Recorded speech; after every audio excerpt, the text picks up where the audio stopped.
நான் சொல்வதை நம்புங்கள். நீங்கள் தினமும் செய்கிற ஒரு 5 நிமிட செயல் உங்கள் முழு வாழ்க்கையையும் அடியோடு மாற்றும் சக்தி கொண்டது. நாள் முழுவதும் நீங்கள் படும் கஷ்டங்கள், தீராத மன உளைச்சல், எதிர்காலத்தை பற்றிய பயம், இவை எல்லாவற்றிற்கும் ஒரே ஒரு தீர்வு இருக்கிறது என்று சொன்னால் நம்புவீர்களா? அந்த தீர்வுதான் இஷா தொழுகை. நிறைய பேர் வேலை, களைப்பு என்று சொல்லி மிகச் சாதாரணமாக தட்டிக் கழிக்கும் இந்த ஒரு தொழுகையில் எவ்வளவு பெரிய சக்தி இருக்கிறது என்று இந்த காணொளியின் முடிவில் நீங்கள் மிரண்டு போவீர்கள். இது வெறும் கடமை அல்ல, இது உங்கள் வாழ்க்கையை அடுத்த கட்டத்திற்கு கொண்டு செல்ல அல்லாஹ் கொடுத்த ஒரு சீக்ரெட் கோட். அந்த ரகசியம் என்ன என்பதைத்தான் இப்போது உடைக்கப் போகிறோம். யோசித்துப் பாருங்கள்.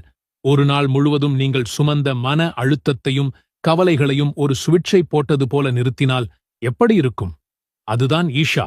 இது வெறும் ஒரு இறுதித் தொழுகை அல்ல, இது உங்கள் மனதிற்கான ஒரு ரீசெட் பட்டன். இதன் முதல் பலன் கற்பனை செய்ய முடியாத மன அமைதி.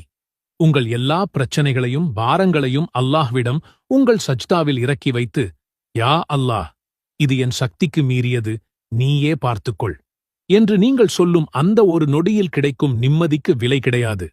ஆனால் நன்மைகள் இத்துடன் முடியவில்லை. இதன் ரிவார்ட்களை கேட்டால் நீங்கள் ஆச்சரியப்படுவீர்கள்.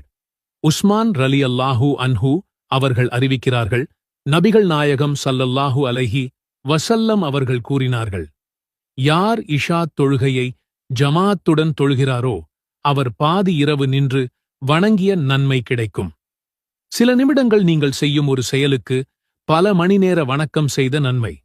இது என்ன ஒரு கிரேசி டீல் பாருங்கள். அதனால்தான் நபிகள் நாயகம் ஸல்லல்லாஹு அலைஹி வஸல்லம் அவர்கள் நயவஞ்சகர்களுக்கு ஃபஜ்ரு, இஷா தொழுகைகளை விட கடினமான தொழுகை வேறு இல்லை, அந்த இரண்டில் உள்ள நன்மைகளை அவர்கள் அறிந்தால் தரையில் இழுத்துக் கொண்டாவது பள்ளிக்கு வந்திருப்பார்கள் என்று கூறினார்கள். ஆக இந்த தொழுகையை விடாமல் தொழுவது உங்கள் ஈமானுக்கான ஒரு அல்டிமேட் டெஸ்ட். சரி, இந்த மெகா ரிவார்டுகளை முழுமையாக அன்லாக் செய்வது எப்படி? இஷா தொழுகையை ஒரு உடற்பயிற்சி போலச் செய்யாமல் அதை அல்லாஹ்வுடனான ஒரு லைவ் உரையாடலாக மாற்றுவது எப்படி? இதற்கான ரகசியம், அதாவது 100% ஃபோகஸ், அல்லாஹ் குர்ஆனில் கூறுகிறான், நிச்சயமாக விசுவாசிகள் வெற்றி பெற்றுவிட்டனர். அவர்கள் தம் தொழுகையில் உள்ளச்சத்துடன் இருப்பார்கள். வெற்றி என்பது உள்ளச்சத்துடன் தொழுபவர்களுக்கே. தொழுகைக்காக நின்றதும் உங்கள் உலகக் கவலைகளை ஒரு சுவிட்சை அணைப்பது போல நிறுத்திவிடுங்கள். நீங்கள் யாருக்கு முன்னால் நிற்கிறீர்கள் என்பதை ஒரு கணம் யோசியுங்கள். இந்த முழு பிரபஞ்சத்தையும் படைத்த உங்கள் அதிபதிக்கு முன்னால்.